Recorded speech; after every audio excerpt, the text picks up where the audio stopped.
Okay.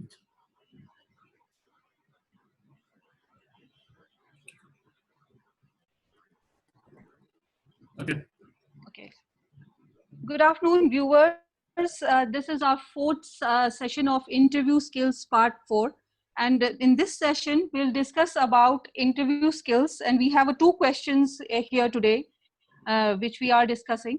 And Part 4A is divided into two parts. Sorry, Part 4 is divided into two parts, Part 4A and Part 4B.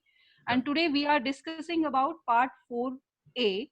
And we have two questions today to discuss. And we have our expert trainer available with us, Mr. Manav Jain. Good afternoon, sir. Thank you. A very good afternoon, Ruchika. Yes, sir. Can you please explain our viewers what will be the topics today for the interview skills? Sure. So today's video is for those people actually who don't know या फिर who fumble what to say at the time of interview, at the time of salary expectations. I come across with a lot of students जो मुझसे पूछते हैं कि basically कि sir जब salary expectations बोली जाए तो फिर हम क्या बोले. कई बार हम सैलरी एक्सपेक्टेशन बहुत ज्यादा बोल देते हैं, कई बार सैलरी एक्सपेक्टेशंस हम बहुत कम बोल देते हैं. हमें ये नहीं पता लगता है कि हम कितनी सैलरी एक्सपेक्टेशंस बोले. तो जनरली मैंने इस क्वेश्चन को 3 लोगों में डिवाइड किया है. जनरली एक जनरलाइज आंसर जो होता है, बाकी एनी हाउ किसी भी स्टूडेंट को अगर कुछ इशू होता है या कुछ स्पेसिफिक आंसर चाहिए तो basically I have already mentioned the email ID helpline@bblanguages.com. he or she can just send his or her question. I'll update her as soon as possible. So basically I have divided this question into 3 parts. The first answer is for the freshers. The second answer is for the professional I mean to say जो लोग अभी काम कर रहे हैं, जिन लोगों के पास कुछ 2, 3 या 4 साल का एक्सपीरियंस है. बिकॉज अकॉर्डिंग टू मी जिसके पास 8, 9, 10 साल का एक्सपीरियंस होता है फिर वो उनके लिए इंटरव्यू स्किल्स इतना इंपॉर्टेंट मेरे हिसाब से नहीं रहता, क्योंकि they have very well experienced until unless की कुछ इशू ना हो. और या फिर थर्ड आंसर मैंने उनके लिए दिया है जिनके पास एक्सपीरियंस अच्छा है but due to some unfortunate reasons उनको इंडस्ट्री स्विच करनी पड़ रही है. जैसे अभी हम कोविड में भी देख रहे हैं, जो हमारी हॉस्पिटैलिटी इंडस्ट्री है इसमें बहुत सारे लोग अनएम्प्लॉयड हुए. तो बेसिकली सारे तो घर पे नहीं बैठ सकते, बहुत सारे लोग ये सोचेंगे कि हमें अब जॉब स्विच करनी है. तो उन लोगों के लिए क्या आंसर हो सकता है इंटरव्यू स्किल्स के लिए. So basically, I have categorized this question into 3 answers. But before starting, I advise all the students कि जो पहले के हमने 3 वीडियो बनाए हैं, Part 1, Part 2 और Part 3, वो YouTube पे ऑलरेडी अपलोडेड है. एक बार वो वीडियो देखें और उसके बाद फिर Part 4 से स्टार्ट करें. But anyhow, if they want to go into the Part 4 directly, it is all up to them. All right. So before starting with the question, my name is Manav Jain. And I'm the co-founder of Big Bang the Language School and the Rupam Overseas. Big Bang the Language School works in the educational sector, coachings and consultancy, and the Rupam Overseas works in the export business. All right. So let's start with today's first question, and in the series 16 question. Tell me about your dream job. Generally, जो question number 16 है, ये बहुत सारे लोगों में ये question आता है इंटरव्यू में और नहीं भी आता. बट जनरली जब ये क्वेश्चन आता है, tell me about your dream job, सही मायने में इंटरव्यू स्किल्स में जैसे मैंने लास्ट वीडियो में बताया कि आपको ये पहचानना है कि इसका मकसद क्या है क्वेश्चन पूछने का. Why the interviewer is asking this question. देखिए इंटरव्यू में फिर रिपीट कर रहा हूँ, इंटरव्यू स्किल्स जो है बेसिकली वो आपका लैंग्वेज नहीं है. इंटरव्यू स्किल्स आपका प्रेजेंस ऑफ माइंड है कि आप किस तरह के आंसर देते हो. याद रखना है कि अगर 100 लोग इंटरव्यू के लिए आते हैं, 98 लोग एक जैसे आंसर देते हैं, लेकिन जो 2 लोग अलग आंसर देंगे और जो इंटरव्यू के दिमाग में हिट करेगा आगे वही जाएगा. तो बेसिकली ये क्वेश्चन कब आ सकता है? जनरली ये क्वेश्चन जब आता है जब आपको एक मिड लेवल आप कोई एम्प्लॉयमेंट में जाते हो. जनरली हम 3 लेवल में डिवाइड करते हैं अपनी एम्प्लॉयमेंट को, सीनियर लेवल, मीडियम लेवल और जूनियर लेवल पे. ये क्वेश्चन जनरली मिडिल लेवल लोगों के लिए आते हैं जो कि मैनेजर्स होते हैं, फंक्शनल मैनेजर्स होते हैं, रीजनल मैनेजर होते हैं. ये हमारी मीडियम लेवल की जॉब होती है या फिर मीडियम लेवल एम्प्लॉयमेंट होता है. तो जनरली ये क्वेश्चन जब आता है या फिर ये क्वेश्चन जब आ सकता है जब कोई भी कंपनी या कोई भी फर्म किसी फ्रेशर को हायर करना चाहती है और उसमें they are giving a good package, या फिर कई बार फ्रेशर को हायर करते हुए कंपनी एक जनरली जूनियर मैनेजर रख लेती है या फिर एक जूनियर असिस्टेंट डायरेक्टर रख लेती है. तो उस टाइप का ये क्वेश्चन आता है. अब मेन क्वेश्चन है कि बेसिकली ये इसका मकसद क्या है. देखिए इंटरव्यूअर जानना ये चाहता है कि जिस प्रोफाइल में या जिस प्रोफेशन में अभी आप अप्लाई कर रहे हो, आप उसके लिए कितने जेन्युइन है, how much you are true to your profession. क्या आगे चल के भी आप इसी प्रोफेशन में कंटिन्यू करोगे, या फिर क्या आपकी स्टेबिलिटी रेट क्या है। अगर आप ड्रीम जॉब आपका कुछ भी है, तो क्या आप इसी जॉब में रहोगे या फिर जिस जॉब से बाहर चले जाओगे आप कंपनी स्विच कर लोगे। तो इसमें कई सारे क्वेश्चन बन सकते हैं। ओके, सो बेसिकली इसका एक टिप क्या हो सकता है, इसमें एक सबसे बढ़िया टिप ये है कि हमेशा जो भी आपके जॉब डिस्क्रिप्शन में या जो भी आपके रेज्यूमे में मेंशन जॉब है, आप उस पर ही स्टिक रहें।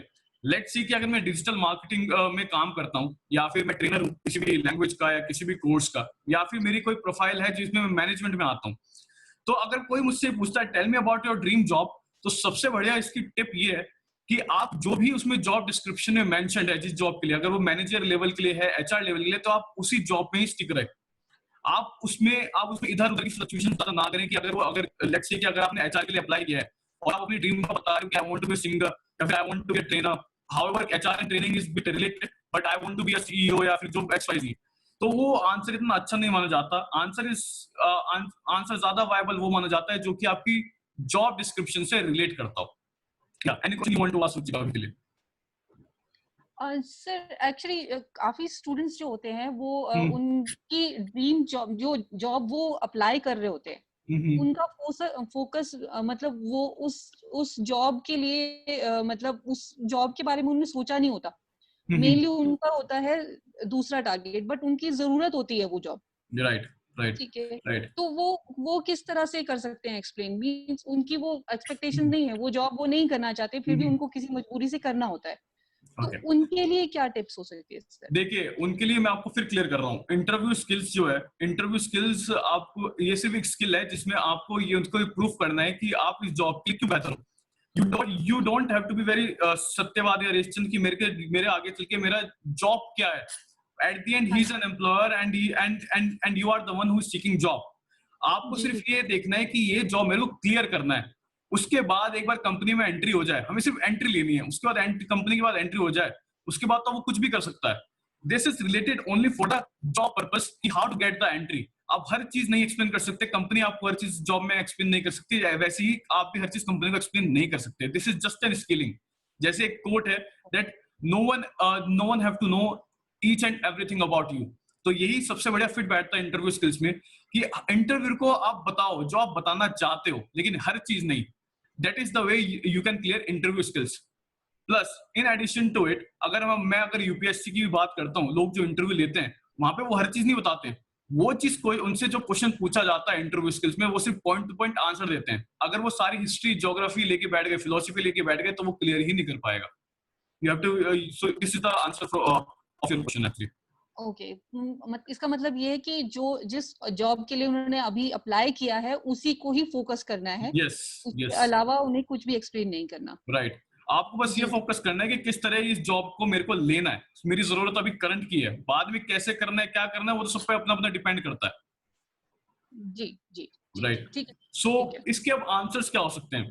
देखिए हाँ जी बेसिकली अभी तो मैंने टिप एंड ट्रिक बताया कि आपको कि इसी अपनी ही प्रोफाइल में स्टिक रहना है जो कि जॉब डिस्क्रिप्शन में आपका मेंशन्ड है।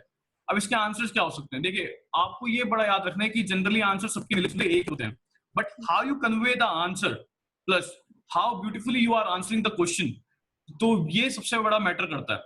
इसका पहला आंसर ये हो सकता है, द फर्स्ट आंसर इज कि sir my dream job is in which my work should be appreciated.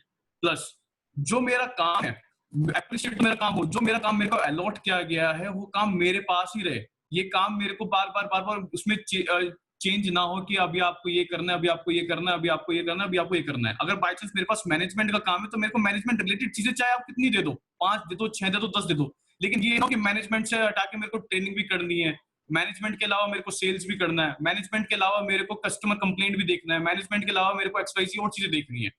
Right. पहला आंसर जी हो सकता है कि इन विच कि मेरा जो काम है मेरे को अप्रिशिएट किया जाए। सेकंड, ये उन लोगों के लिए है जिन लोगों ने पहले जॉब किया हुआ है, जो सेकंड आंसर है। सेकंड आंसर ये हो सकता है कि मेरी पिछली कंपनी में या फिर इन माय प्रीवियस कंपनी या फिर फ्रेशर्स बोल सकते हैं कि इन माय कॉलेज या फिर इन माय इंटर्नशिप मेरे को ये कहा जाता था कि basically I am very good in the team handling, plus I am very good in the information to get the information, to research on the information, and to execute the things. So basically, my dream job is that if I'm applying with this job, I should get some additional work also, additional work as such, so that I can enhance my skills. I can grow within my profession, so that if the if the company needs me in the future regarding any other platform or any other profile, so I can be an asset to the company. इस answer में क्या होगा कि आपने उसको ये बता दिया कि मैं इसी प्रोफाइल में स्टिक रहना चाहता हूँ, ये भी बता दिया कि इसमें मेरे को एडिशनल इन्फॉर्मेशन, मतलब एडिशनल गेन भी चाहिए, मेरे को इसमें एक्सपीरियंस भी चाहिए, और ये भी बता दिया कि मैं एक स्टेबल प्रोफाइल है मेरी, या फिर मैं एक स्टेबल एम्प्लॉय हूँ, ये मैं आगे तक कंपनी के साथ काम करना चाहता हूँ। क्योंकि एक कंपनी के लिए सबसे बड़ा इशू ये आता है, चाहे मीडियोकर हो, एमएसएमई हो या फिर माइक्रो, कि एक एम्प्लॉय स्टेबिलिटी हर कंपनी चाहती है। जैसे एक एम्प्लॉय चाहता है कि मेरे को एक अच्छी कंपनी रहे, एक स्टेबल जॉब रहे, चाहे मैं किसी भी कंपनी में काम करूं, ऐसी ही कंपनी भी चाहती है कि बेसिकली उनके जो एक खास एम्प्लॉयज हैं, जो एसेट एम्प्लॉयज हैं, वो उनके साथ लॉन्ग टर्म में चले, राइट। तो आपको अपनी थोड़ी बहुत स्टेबिलिटी भी क्लियर करनी होगी, right. So without wasting any time, मैंने कुछ आंसर, सैंपल आंसर्स भी लिखे हैं। सो जो स्टूडेंट्स यहाँ पे देख रहे हैं, या फिर जो स्टूडेंट देखेंगे, they can also note it down afterwards. या तो sample answer is a job which gives me job satisfaction and justify my job title provided by my esteemed company firm. Furthermore, also provide me a good environment so that I can improve my skills and give a good experience, which will continue to my successful career ahead. In addition to it, my dream job is to one day to be a lead product manager, creating and scaling innovative XYZ product कुछ भी हो सकता है, या फिर XYZ services. इस answer में आपने ये बता दिया कि मैं अपनी स्किल्स इंप्रूव करना चाहता हूं। आपने एक वैलिड आंसर भी दे दिया कि लेट्स से कि मैं किसी प्रोजेक्ट पे काम कर रहा हूं, मैं भी कोई एप्लीकेशन पे काम कर रहा हूं, तो आगे चल के मेरी स्किल्स के बारे में उस प्रोजेक्ट का पूरा मैनेजमेंट भी मैं करना चाहता हूं। और मैं एक इनोवेटिव इंसान हूं, क्योंकि आज के टाइम में हर कंपनी चाहती है कि उनका एम्प्लॉय इनोवेटिव तरीके से काम करे। कोई नहीं चाहता कि एक हार्ड एंड फास्ट टूल पे काम हो, या फिर कोई एक ट्रेडिशनल तरीके से काम हो। हर कंपनी चाहती है कि उनके जो खास एम्प्लॉयज हैं वो एक इनोवेटिव तरीके से काम करें, जो कि कंपनी का बर्डन कम करे। That's what the company demands, और इन्हीं लोगों की आज के टाइम में जरूरत है, और इन्हीं लोगों की ही ग्रोथ है हर कंपनी में, चाहे वो कोई सी भी कंपनी हो, राइट। तो इस तरह का एक आंसर हो सकता है। सेकंड आंसर ये हो सकता है, my dream job is in which I have a free hand to implement new ideas, जहां मैं अपने नए आइडियाज इंप्लीमेंट कर सकूं, मेरे को बार बार किसी की परमिशन की जरूरत ना लेनी पड़े कि भाई मैं ये कर लूं वो कर लूं, मेरे पास एक फ्री हैंड हो अपने नए आइडियाज को इम्बाइब करने का प्रोडक्ट में। And where my seniors and colleagues maintain a healthy relation. Indeed many previous employers told me I work well with the people and have a great communication skills with my co-workers. So I would like to build on that by advancing into management. I would love to be part of a team that finds innovative ways to make products more efficient and effective. इसमें खास बात यह है, आज के time में बहुत सारी कंपनीज ऐसी होती हैं जहां पे उनका कॉर्पोरेट कल्चर बहुत डिप्लोमेटिक होता है। कई बार वो बड़े ऑर्गेनाइजेशन में भी हो सकता है, छोटे ऑर्गेनाइजेशन में भी हो सकता है, थोड़ी डिप्लोमेसी जो होती है। और इससे क्या होता है कि इससे एम्प्लॉय का मोरल बहुत डाउन हो जाता है। जो एक अच्छा एम्प्लॉय है वो भी सही तरीके से काम में फोकस नहीं कर पाता। There are lot of examples, there are lot of things.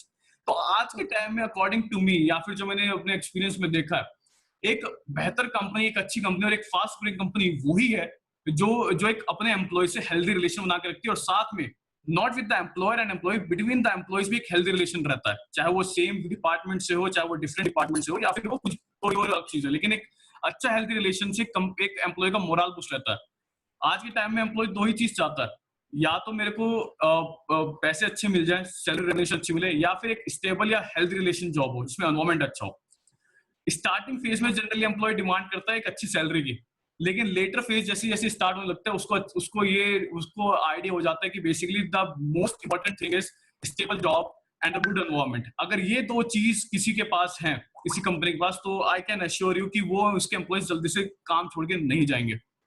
Okay, so third answer is I enjoy guiding other team members on projects and making sure everything goes smoothly. My dream job would be a leadership position where the other team members are active participants and communication happens daily. I love seeing our project through to the end and celebrating everyone's hard work.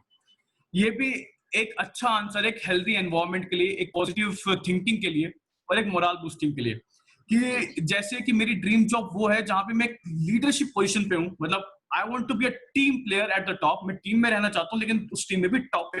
और साथ ही साथ जो मेरे team members हैं, मेरे खुद के team members और मेरे अदर डिपार्टमेंट के जो टीम मेंबर्स हैं, उनके साथ मेरा कम्युनिकेशन डेली रहे। डेली इन द सेंस कि बेसिकली एक इशू आता है, गैप आ जाता है बीच में कई बार कि जनरली लोगों के बीच में बात नहीं होती, तो एक गैप आ जाता है, और जब उन्हें कुछ काम कराना होता है तो बहुत प्रॉब्लम होती है।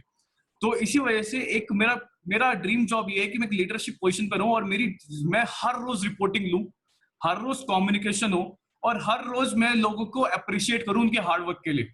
अगर ये चीज होती है तो इससे क्या होगा कि इससे मैं तो अपना काम कर ही रहा हूं, लेकिन मैं दूसरों को भी पॉजिटिविटी दे रहा हूं उनका काम करने के लिए। And I think this is the best thing anyone can do in his और हर workplace. Alright, so I think these are some simple answers the students can write, and tip I have already given. Just relate to your work profile, just relate to your job description, which is given to you by the company. Any questions, Ruchika, on this question? Question number 6. No, sir. No, sir. You can go ahead with the other question now. All right, all right. So we have our 17th question, and for this video, our second and last question. Okay, so our 17th question is, what is your salary expectations? See, generally क्या होता है, ये 100% cases में होता है कि जब भी आप किसी के पास काम मांगने जाते हो, या फिर when you are going for a job, right? So you expect some salary. But एक क्वेश्चन ये सबसे ज्यादा आता है when I take the sessions, when I take the lessons. So एक क्वेश्चन हमेशा आता है, चाहे मैं कॉलेज में लूँ, चाहे मैं अपनी प्राइवेट ट्यूशंस में लेता हूँ, कि सैलरी क्या डिमांड करें। अगर मैं फ्रेशर हूँ तो फ्रेशर में जनरली मेरे को जो यूनिवर्सिटीज हैं वही डिसाइड करके दे देती हैं। अगर मैं वर्किंग प्रोफेशनल हूं तो फिर मैं कितनी ग्रोथ डिमांड करूं, या फिर अगर बाय चांस मैं अपना पूरा प्रोफेशन ही स्विच कर रहा हूं तो उसमें क्या डिमांड करनी चाहिए। देखिए, ये सैलरी एक्सपेक्टेशन जो है, ये मैं बहुत ही जनरलाइज आंसर दूंगा एक जनरल पब्लिक के लिए। ये डिपेंड कर सकता है कि ये पर्सन टू पर्सन वेरी कर जाए, बट यस, आई एडवाइस कि अगर कुछ वेरी करता है, you can always write it to me. हाँ, Okay. अगर बाई चांस अगर आपको ये लगता है कि जो ये मेरे पुराने क्वेश्चंस के आंसर्स हैं, ये जनरलाइज आप आंसर दे सकते हो कि कहीं ना फिट हो जाते हैं, बट सैलरी एक्सपेक्टेशन एक ऐसा है जहाँ पे कुछ ना कुछ चीजें डिफर करती हैं। तो इसका टिप क्या है, व्हाट्स द टिप? देखिए, इसमें 2-3 चीज आपको बड़ी समझनी है सैलरी एक्सपेक्टेशंस में। पहली चीज, नो योर वर्थ। आपको अपनी पहचान खुद जाननी होगी। अगर आपको अपनी पहचान खुद ही नहीं है और अपनी वर्थ की आप खुद ही वैल्यू नहीं करते, तो अगर आप खुद नहीं करते तो आपकी तो दूसरा बंदा भी नहीं करेगा। I come across with lot of examples on a daily basis. When I hire for my company also, whether it is for when the language school or for the overseas, right? एक सबसे बड़ा example ये आता है कि लोगों को पता ही नहीं होता है कि उनको क्या सैलरी डिमांड करें अगर वो नहीं फ्रेशर है तो। और सेकंड, अगर बाई चांस अगर कोई बंदा पहले से वर्किंग है, उसको ये नहीं पता होता कि कंपनी क्या डिमांड करेगी। So I always advise the people who are already working, when you ask for the job description, always ask about the expected payment company will going to pay. Basically कुछ लोग हमारे यहाँ भी आते हैं जो पहले हमसे पूछते हैं कि आप कितना पे करोगे, and I think it is a very good approach. इससे क्या होता है कि इससे जो बात का जो आपका टाइम है, लेट्स से कि अगर आपकी एक्सपेक्टेशन 50,000 रुपए, 50,000 रुपीज पर month, and the company is willing to pay only 18,000 20,000 for that job, right? So obviously बात है कि अगर आप इंटरव्यू बैठोगे तो वो आपको भी टाइम वेस्ट और कंपनी का भी टाइम वेस्ट है। So it's a very good approach कि पहले आप अपनी एक्सपेक्टेशंस पहले एचआर से या जो भी कोऑर्डिनेटिंग डिपार्टमेंट है, आप उनसे बात करो, उनसे पूछो what is the salary bracket company is able to offer. क्योंकि बेसिकली सिर्फ इस इंडस्ट्री में आपकी प्रोफेशन में सिर्फ और सिर्फ टाइम की वैल्यू है। अगर आपका टाइम अगर आपका टाइम आप खुद वैल्यू नहीं करते तो कंपनी भी आपका टाइम वैल्यू नहीं करेगी, राइट? तो always ask for the salary expectations in your job description. Third trick, अगर बाय चांस आपको ये नहीं पता कि बेसिकली मेरे को क्या डिमांड करना चाहिए या फिर कंपनी क्या सैलरी एक्सपेक्टेशन है, ऑलवेज डू R&D, रिसर्च करो और अपने आप को डेवलप करो। देखिए, हर प्रोफेशन कोई ऐसा प्रोफेशन नहीं है जो एक सिंगल प्रोफेशन है, सिर्फ एक ही बंदा चलाता है प्रोफेशन का। नो, इंडस्ट्री का एक एवरेज पे आउट होता है। वो एवरेज पे आउट किस तरह आप कर सकते हो R&D? आप गूगल करो, गूगल पे there are lot of companies जो एक इंडस्ट्री एवरेज का पैकेज का एक R&D करके देती हैं। यहाँ तक कि नौकरी पे भी अगर आपको वो भी R&D नहीं करना, नौकरी पे भी अगर आप देखोगे कई सारे जॉब डिस्क्रिप्शन होते हैं, उसमें आपको एक एवरेज पे आउट पता लग जाता है कि ये एवरेज पे आउट क्या है किसी कंपनी का, राइट? तो आप उस टाइम पे भी अपना देख सकते हो कि बेसिकली अगर अच्छा ये एवरेज पे आउट है कंपनी का, नाउ आप कहाँ स्टैंड करते हो उस प्रोफेशन में, आप कहाँ स्टैंड करते हो, कि आपको बहुत नॉलेज है या आपको नॉलेज नहीं है, या फिर आपको नॉलेज नहीं होते वक्त भी but you have a very great mind, you have a good presence of mind, तो आप कहाँ स्टैंड करते हो। ठीक है, उस हिसाब से आप अपने एक्यूरेट सैलरी पैकेज मत बनाओ, आप एक ब्रैकेट बनाओ कि यहाँ से लेके यहाँ तक, लेट से कि 2 लाख रुपए महीने से 4 लाख रुपए महीना, इस तरह से मेरा एक ब्रैकेट हो गया। तो इस ब्रैकेट के अंदर मेरे को जो भी जॉब मिलेगी आई एम कंफर्टेबल इन। तो ये आपका खुद का क्लैरिटी होना बहुत जरूरी है। ये कुछ टिप्स थी। इसमें एक क्वेश्चन था सर मेरा। या सर देखिए, मैं मोस्टली जो कैंडिडेट्स आते हैं हम्म वो जॉब के लिए एक्सपेक्टेशंस, उनको एक्चुअली आइडिया नहीं होता कि कितना उन्हें बोलना चाहिए हम्म सैलरी, और जो उनकी लास्ट सैलरी होती है, जैसे अगर मान लीजिए किसी कैंडिडेट की सैलरी अभी वो ड्रॉ कर रहा है 19,000 रुपीज, ठीक है, तो फर्दर जो नेक्स्ट जॉब वो देख रहा है उसमें वो एक्सपेक्टेड सैलरी अपनी 25-30 हजार या 35 हजार तक लगाता है, तो उसमें उसकी कन्वर्जन के चांसेस बहुत कम होते हैं, क्योंकि जो कंपनी होती है वो उसी उतनी ही एक्सपेक्टेशन दे सकती है जितनी ज्यादा वो दे सकती है। तो ऐसे जो स्टूडेंट, ऐसे जो कैंडिडेट्स होते हैं, उनको कैसे पता चले कि वो कितनी एक्सपेक्टेड सैलरी आगे बता सकते हैं? देखिए बेसिकली जो कैंडिडेट अभी जैसे आपने कहा कि 19,000 रुपए ले रहा है, हाँ जी। पहली चीज जैसे मैंने जो थर्ड टिप बताया कि जो उसका प्रोफाइल है, क्योंकि प्रोफाइल कई तरह के हो सकते हैं, उस हाँ जी। प्रोफाइल में एक एवरेज पे आउट क्या है। देखिए अगर बाय चांस में एवरेज पे आउट से मेरा मतलब क्या है, कोई मैनेजर है, राइट, अगर मैनेजर वो माइक्रो फर्म में है तो उसकी सैलरी सिर्फ 10,000 रुपए होगी। आपको ये चीज माननी पड़ेगी, जहां पे सिर्फ 2-3 लोग काम करते हैं। जी। जो अगर बाय चांस वो स्मॉल एंटरप्राइजेस में जहां जहां पे लोग 15 से 25 लोग के आसपास काम करते हैं, उसकी एक एवरेज सैलरी मैनेजर की 25 से 30 हजार रुपए होती है। अगर जी। बाय चांस कोई मीडियम एंटरप्राइजेस में काम करता है, जहां पे 50 से 500 लोग काम करते हैं, वहां पे जी। बहुत वरी होता है, वहां पे एक मैनेजर की सैलरी 1 लाख रुपए से लेके 2-2.25 लाख रुपए तक की होती है। ये एवरेज पे आउट है, जनरली 70-75 हजार भी होती है, बट एक जी। एवरेज पे आउट है। अगर मैं लार्ज एंटरप्राइज की बात करूं तो एक मैनेजर की सैलरी 5 लाख से ज्यादा भी हो जाती है, 10 लाख भी होती है, किसी किसी की तो बहुत ज्यादा होती है, 20-20 लाख रुपए भी होती है, राइट। पहले तो आपको ये डिफाइन करना है कि आप कौन सी इंडस्ट्री में फिट बैठते हो। पहला चीज तो आपको ये टिक करना पड़ेगा।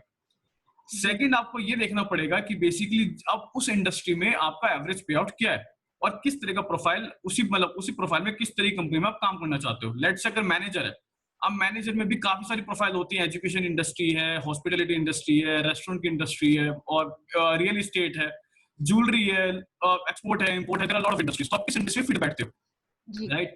और थर्ड कैटेगरी ये कि अब आपको क्या डिमांड करना चाहिए, जो कि सबसे इंपॉर्टेंट क्वेश्चन है।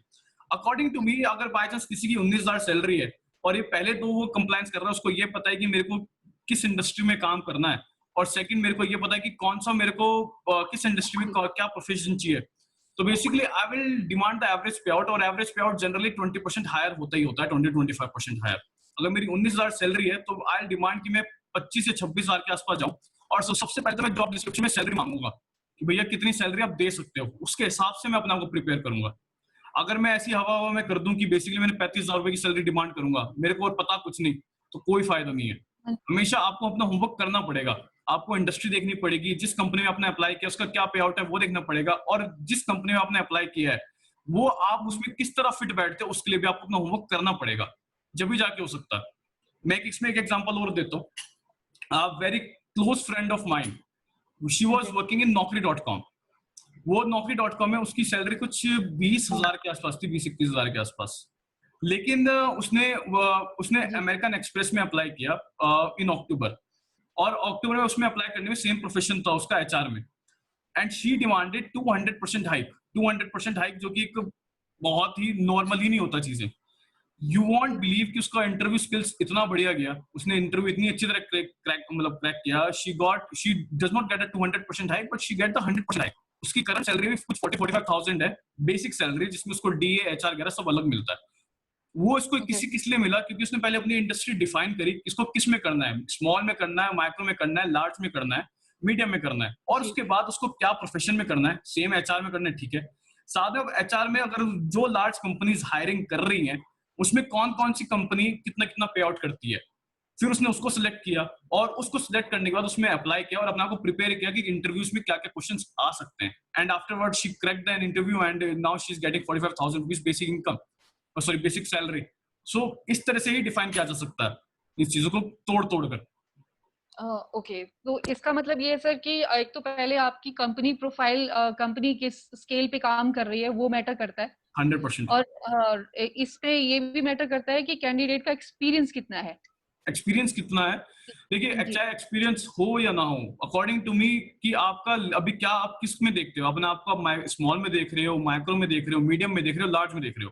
क्योंकि जी अगर आप अपने आपको लार्ज में देखते हो तो आपको काम करने का तरीका भी बिल्कुल बदल जाता है। ये चीज आपको डिफाइन करनी पड़ेगी क्योंकि आपका गोल चेंज हो जाते हैं। अगर आप माइक्रो में करते हो तो आपका काम करने का तरीका बिल्कुल अलग होगा। अगर आप स्मॉल में करते हो तो आपका काम करने का तरीका बिल्कुल अलग होगा। मीडियम में करते हो तो काम करने का तरीका अलग होगा। पहले आपको ये डिफाइन करना पड़ेगा आप किस लेवल पे देखते हो, किस लेवल की इंडस्ट्री में अपने आपको देखते हो। फिर सेकंड क्या प्रोफेशन में देख रहे हो, और थर्ड फिर उसका क्या पे आउट है, चाहे एक्सपीरियंस हो या विदाउट एक्सपीरियंस है। क्योंकि इंडस्ट्री पे आउट आपका एक्सपीरियंस पे भी डिफाइन करता है कि 1 से 2 साल के इतने हम इतना देंगे, 3 से 5 साल का इतना देंगे, 5 से 10 साल का इतना देंगे, तो वो भी एक एवरेज पे आउट डिफाइन करता है आपका। जी जी राइट, तो ये आपको जी कुछ 2-3 आपको ये क्वेश्चंस पहले अपने आप को ही पूछने पड़ेंगे, उसमें ही होमवर्क करना पड़ेगा, उसके बाद you can define the salary. जी जी जी, तो इसका मतलब ये है कि पहले आपको इंडस्ट्री पे आउट को एक बार सर्च करना होगा। यस, उसके बाद टोटल रिसर्च वर्क करने के बाद ही आप किसी कंपनी में अपनी एक्सपेक्टेशंस बता सकते हो। 100% यस। अगर जी अब जैसे अब मैं एक एग्जांपल और देता हूँ। एक जी मैंने यही कोई जब मैंने अपना ऑफिस स्टार्ट किया था, सो जी basically I interviewed one person जिसने कभी आज तक काम ही नहीं किया था, कभी काम नहीं किया था, and she said and she asked about 50,000 rupees पर मंथ। सो आई जी only very politely asked that justify your 50,000 rupees, that why you are asking 50,000 rupees, right? No ji answer. इसका एक अच्छा आंसर ये भी हो सकता था, शी शुड हैव सेड कि बेसिकली मैं इस कॉलेज से पढ़ी हुई हूँ, मैंने यहाँ इंटर्नशिप किया है, ये मेरी एक्सपेक्टेशन है, मेरा पर्सनैलिटी का फर्क है, there are lot of answers she could say, जी and know how her personality is very good to be to get hired, but at the end she lost the job, sorry she lost the interview, right? क्योंकि वो convince खुद को ही नहीं कर पाई तो वो हमें क्या करेगी, राइट? तो अगर आप, और सबसे बड़ी तरीका है कि किसी भी इंडस्ट्री में काम हो, हर एक इंडस्ट्री का काम करने का तरीका अलग होता है। अगर आप लार्ज एंटरप्राइज में करते हो तो आप एक प्रोसेस का हिस्सा होते हो, मीडियम में जी करते हो तो आपके पास एडिशनल जॉब होते हैं, स्मॉल में करते हो तो आपके पास 5-6 एडिशनल जॉब होंगे, और अगर आप माइक्रो में हो तो शीर्ष मान के चलो सारे काम ही आपके पास होंगे, आपको कॉलिंग करनी होगी, काउंसलिंग करनी होगी, कंप्लेंट, हर चीज करना होगा, राइट? जी तो जी हर हर एक इंडस्ट्री काम करने का तरीका अलग होता है, और फिर गोल्स भी उसी तरह से क्लियर हो जाते हैं। या जी। Any other question? No sir, thank you so All much. right. So let's move to the sample answers and the tips. Okay. Okay. So tip I have already given that always know your worth.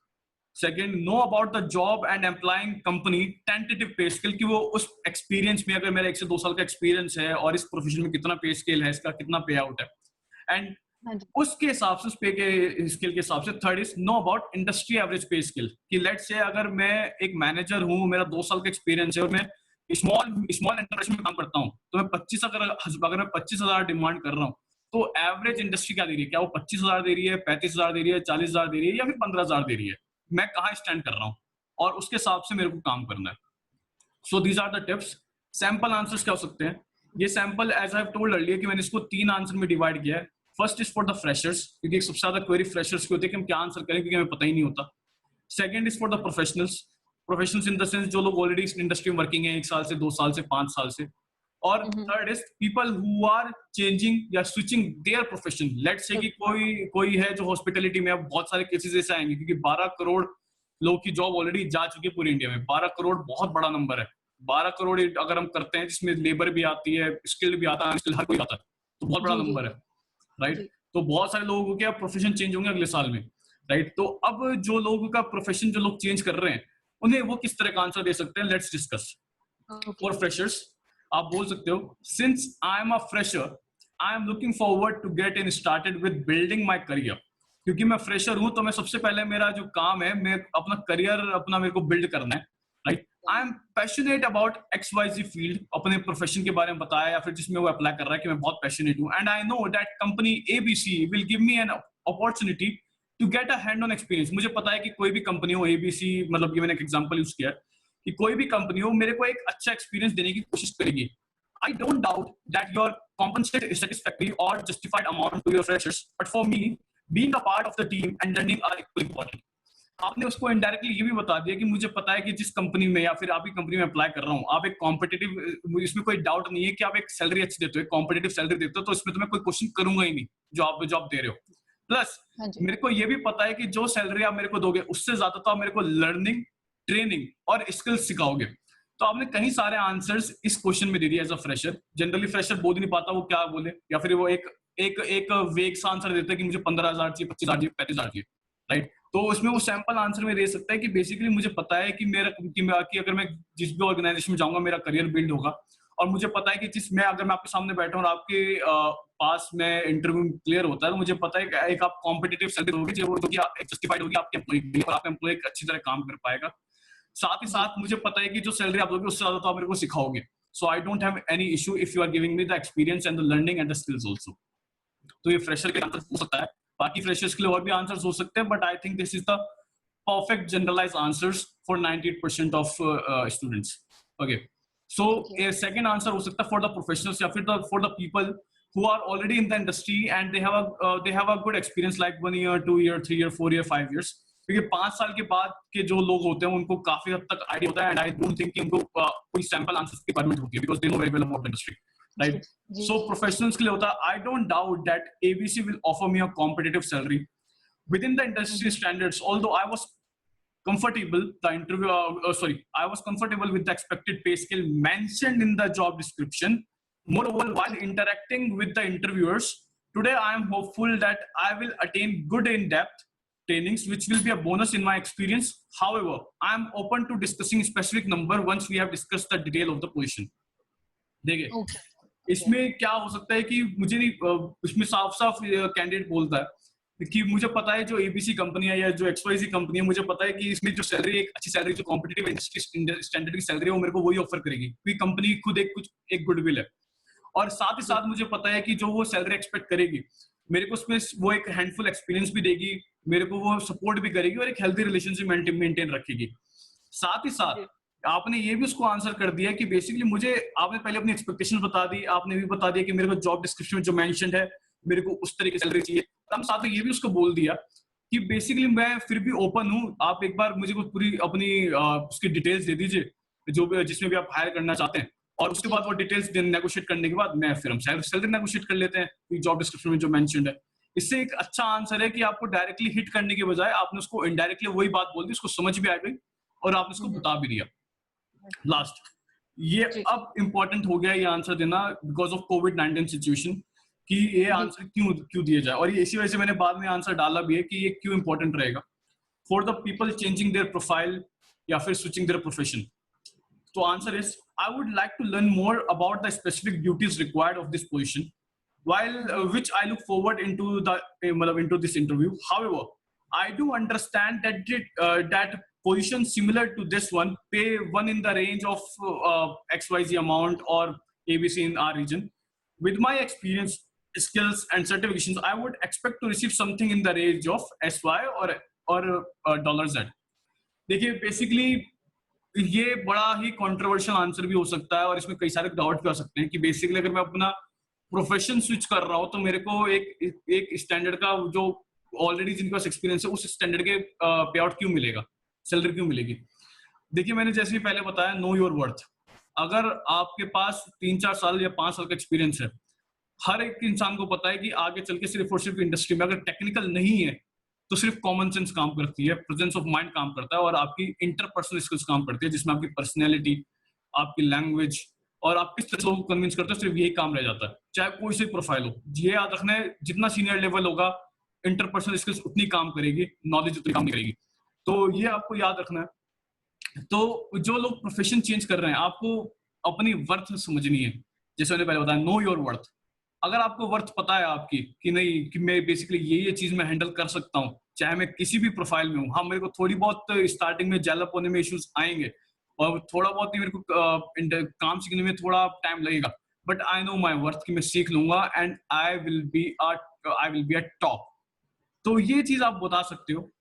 जैसे कि आप इसमें बोल सकते हो कि मुझे पता है कि ये प्रोफाइल में, अगर लेट्स से कि मुझे एचआर प्रोफाइल में मैं काम करता था और अब मेरे को जो प्रोफाइल है वो मेरा पूरा कोऑर्डिनेशन का है या फिर मेरे को कुछ चीज मैनेज करनी है, तो अब मुझे पता है कि ये मेरा जो स्किल सेट है काफी कुछ सिमिलरिटीज इस स्किल सेट से, लेट्स से कि 70% स्किल सेट मिलता है, तो 70% स्किल सेट के लिए आप उसको बोल सकते हैं कि sir see all this duties I have already done in my organization and I think 70 to 80% skill set are same, right. तो 70 to 80% स्किल सेट मेरा ये होता है। साथ में जो 10 to 20% स्किल सेट है, आई know that you will provide me a good handful training and I make sure that that I'll be at top and I'll learn this work as quick as possible and afterwards I give you the output and results। तो इस तरह के आप दे सकते हो। एक question इसमें यह आ सकता है कि इसमें क्या सैलरी एक्सपेक्ट की जाए। देखिए आपको सैलरी ये एक्सपेक्ट करनी होगी, आपको फिर से वो इंडस्ट्री स्टैंडर्ड देखने होंगे। लेट्स से कि मेरे पास 10 साल का एक्सपीरियंस है और अब मैं अपना प्रोफेशन स्विच कर रहा हूँ, तो मेरा जो सैलरी स्टैंडर्ड है मेरे को 10 साल वाला नहीं देखना, फिर अब मेरे को देखना 5 से 7 साल वाला।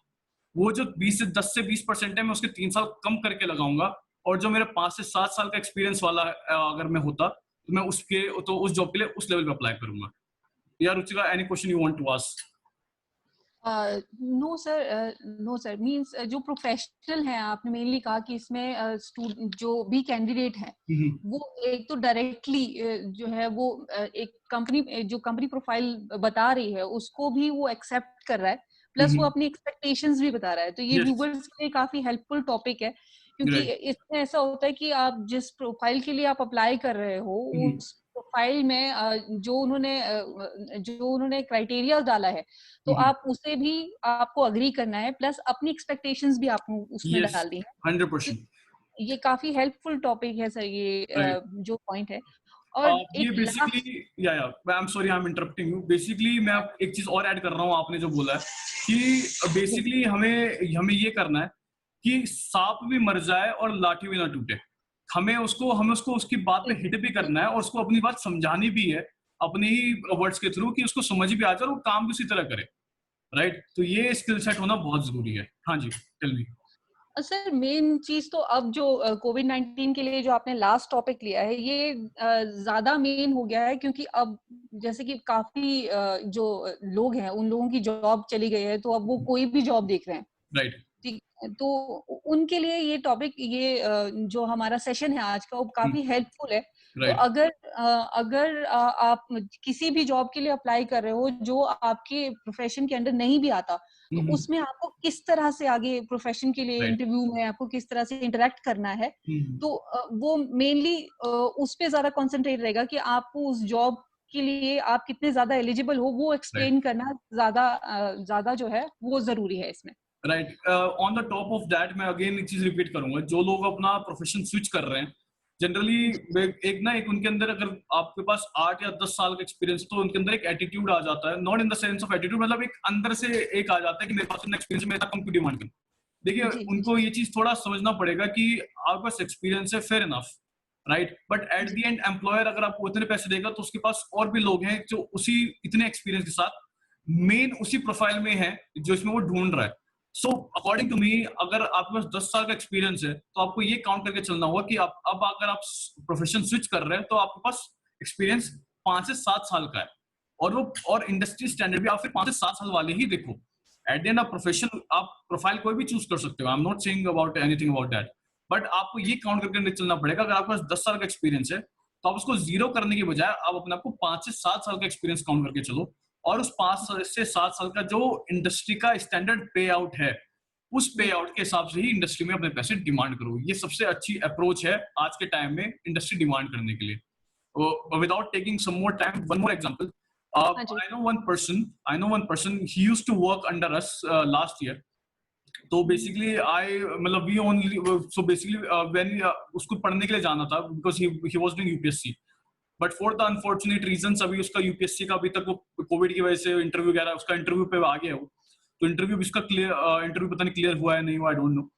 तो अभी क्या हुआ है, तो उसको अभी जॉब ढूंढ रहा है। अब इशू क्या हो गया है कि जॉब उसको मिल नहीं रही है। So what I advised him कि उसको एक जगह से कॉल आया, तो उन्होंने बोला कि हम इतने तो पैसे नहीं दे सकते, हम लोग फ्रेशर्स हायर कर रहे हैं। सो व्हाट ही टोल्ड कि ठीक है कोई बात नहीं, मेरे पास 2 साल का एक्सपीरियंस है, मैं इसको 2 को अब मैं 1 या 0 काउंट कर सकता हूँ, और जो मेरे को इंडस्ट्री पे आउट है फ्रेशर्स का जो मैंने उसको पहले बताया था, तो उसने उसी को ही कंसिडर किया, now he get the job. तो इस तरह से अगर आप करते हैं तो please do not be very rigid nowadays, be very flexible, but yes if you are flexible do your homework, that is the only thing that you can get your dream job. अगर आप अपना homework नहीं करते, I tell you कि अगर आप अपना homework नहीं करेंगे तो इंटरव्यू पे आप पे कोई होमवर्क नहीं करेगा. That is very sure and very clear. या so जी जी this is जी. the my answer. If anything you want to ask, you can ask me right now. These are the two questions of this session. Yes sir, this is a very interesting topic today. और जो आज हमने आप sir आपने बहुत अच्छे से explain किया कि हमारे जो दो क्वेश्चन थे, जैसे tell me about dream job और Yeah. The second question was salary expectations. Yeah. तो अगर ये सेशन उन कैंडिडेट्स के लिए काफी हेल्पफुल है जो नई जॉब देख रहे हैं और जो Right. जॉब स्विच कर रहे हैं, Right. तो एक बार अगर आपकी कोई डाउट्स है, अगर क्वेरीज हैं, आप हमारे पास एक कॉन्टैक्ट नंबर मेंशन है, आप उसमें कॉल कर सकते हो. और अगर आपको कोई क्वेश्चन आप पूछना चाह रहे हो तो आप हमारी हेल्पलाइन में भी आप हमारे को मेल कर सकते हो. ठीक Right. है. और हम एक ग्रुप भी आपके साथ जनरेट कर देंगे जिसमें आप अगर आप चाहते हैं आप उस ग्रुप में अपना पार्टिसिपेशन देना, तो आप उस ग्रुप के लिए भी आप हमें अपने नंबर और कॉन्टैक्ट नंबर दे सकते हैं. Right. ठीक है. तो जो आपको नंबर शो कर रहा है अभी स्क्रीन पर, आप उसी नंबर पे आप कॉल कर सकते हो अगर आपको कोई क्वेरी है, कोई डाउट है और मानव सर से कोई क्वेश्चन पूछना चाहते हैं आप लोग. तो so thank you so much sir, thank you so All much right. for this Thanks a lot. wonderful Okay. session Okay. sir. Thank you. Okay, Bye. thank you sir, bye Okay. bye.